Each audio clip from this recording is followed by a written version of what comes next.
Whatever it is that Gary Neville is smoking, I want in. Because based on his comments yesterday, which I'll get onto in a minute, he's completely out of his wits. After spending over a decade refusing to call out the Glazers, he now scapegoats them for every single thing that's wrong with Man United. Now, it goes without saying that those leeches are ultimately responsible for where the club finds itself today, as their lack of structure and leadership has seen United not just fall behind their biggest rivals, but also sides that were languishing in the Championship not so long ago. And one can only hope Sir Jim makes some drastic changes to that sinking ship. That being said, it's not a binary issue by any stretch. Players, coaching staff, and even fans need to take responsibility for allowing mediocrity to set in, and I find it utterly embarrassing as a United supporter when our fan base is a pop exclusively at the ownership after every defeat, particularly when we've spent over £1 billion since Sir Alex departed, the type of funds most teams in the country can only dream of having. In fact, Erik has spent £400 million of that on his own, with the incomings mostly being a bunch of players he's worked with in the past, and despite getting what he's asked for, he's somehow managed to take us backwards. We sit bottom of a Champions League group containing Copenhagen and Galatasaray,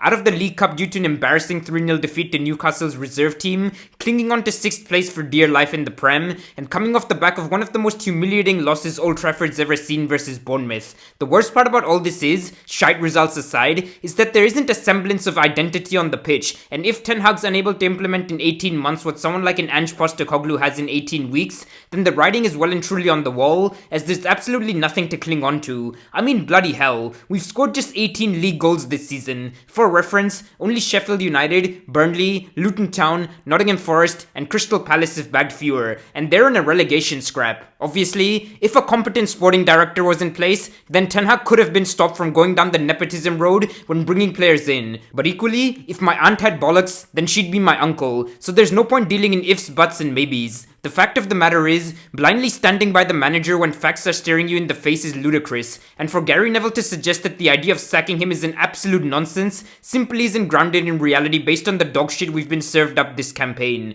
As it turns out, our next two games are against Bayern and Liverpool, with the latter being at Anfield, a ground United have made a habit of getting dicked at annually, and once that inevitably happens, there's no way this man can remain employed. As I've mentioned in previous videos, I'm under no illusions that we'll suddenly turn a corner once Ten Hag does leave, and truth be told, I'll be bitterly disappointed to see him go, because out of all the managers we've hired post Fergie, he's the one I believed in most, but it's a necessity at this stage. In an ideal world, I'd sell 15 or so players who either aren't good enough and or have made a habit of constantly downing tools before parting ways with Ten Hag, but unfortunately, modern day football is such that it's far easier to get rid of the man at the helm than clear out a bunch of wankers on bumper contracts, considering how difficult it will be to shift even half of them, let alone all of them. Clearly, there aren't many lucrative names currently available in the managerial market, so an interim might just have to suffice yet again, but at least that'll settle down some of the toxicity behind the scenes, with the likes of Jadon Sancho and Rafael Varane counting down the days till the Dutchman's out the door. While I have little sympathy for the former, to completely freeze him out for 4 months does seem a little bit vindictive. As for Varane, this is the first time I've seen a consummate professional like him fall out with a coach in his entire career, and that really does bring Ten Hag's man management into question.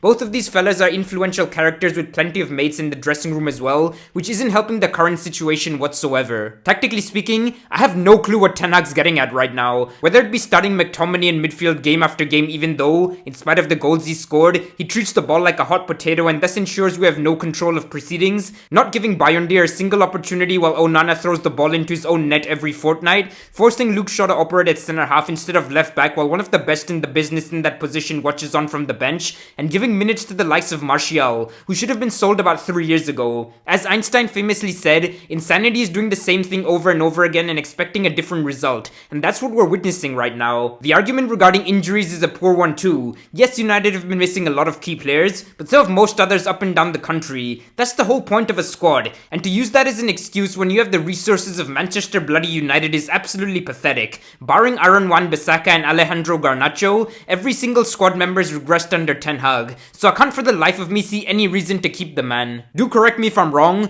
but I feel like this cult-like loyalty stems from the fact that we as a fanbase are accustomed to having a figurehead to back through thick or thin, even though the sport has changed from top to bottom in the past decade, and those who aren't showing signs of improvement sharpish are shown the door. Any other big club around the world would have sacked Ten Hag twice or thrice over by now, yet we're defending him because he happened to win a tin pot cup. I'm not expecting an awful lot for what remains of this season, and fully expect us to finish trophyless and mid-table regardless of who's in charge, but the way I see it, the longer Ten Hag sticks around, the worse things are likely to get. Hand on heart, I hope he proves me wrong. We end up beating Bayern and Liverpool, and everything becomes hunky-dory again. But what's more likely to happen is supporters completely turning on him following another humbling next Sunday. Please do let me know whether you side with me or Gary Neville down below, and I'll catch you in the next video, folks. Peace.